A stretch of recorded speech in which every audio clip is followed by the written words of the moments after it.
Hello everyone, this is me Tulika from text book super coaching. और आज revise करेंगे 8 different types of memory. तो सबसे पहले मेमोरी क्या है? आपकी रिकॉल करने की क्षमता। अब वो क्षमता के टाइम और टाइप्स पे डिपेंड करता है ये क्लासिफिकेशन। तो सबसे पहले हम मेमोरी को ब्रॉडली क्लासीफाई करते हैं as short term memory and long term memory.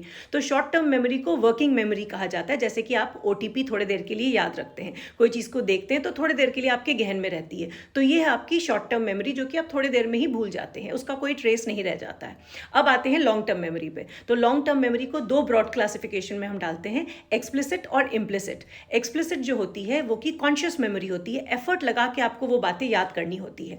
Explicit को अगर हम फर्दर डिवाइड करें तो दो क्लासिफिकेशन होंगे। पहला होगा एपिसोडिक, यानी कि कोई इवेंट जो आपकी घटना जो आपकी लाइफ में घटी है उसको आप एफर्ट लगा के याद करते हैं। और दूसरा है सिमेंटिक मेमोरी, जो कि आपके ज्ञान से रिलेटेड है, आपके नॉलेज से रिलेटेड है।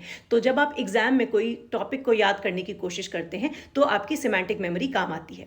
अब आते हैं इम्प्लिसिट पे। तो इम्प्लिसिट होती है आपकी अनकॉन्शियस मेमोरी। सो अगर आपसे आपका स्कूल का जो गान था, अगर वो बजने लगे या स्कूल का प्लेज होने लगे या कोई भी पुराना गाना 20 साल पहले का भी अगर कोई गाने कहीं बज रहा है तो आपको भी उसकी लिरिक्स याद है, मतलब अनकॉन्शियसली हम वो चीज़ों को याद रखते हैं। तो वो होती है हमारी इम्प्लिसिट मेमोरी। इम्प्लिसिट मेमोरी को दो कैटेगरी में डालते हैं।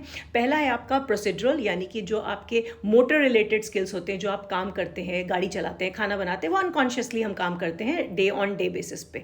और दूसरा होता है प्रिमिंग। प्रिमिंग का मतलब होता है कोई रिलेटेड चीज़ जो आपने थोड़ी देर पहले ही देखी है वो आपकी कनेक्टेड बनती चली जाती है। So I hope this piece of information was useful for you. Don't forget to like, share and subscribe.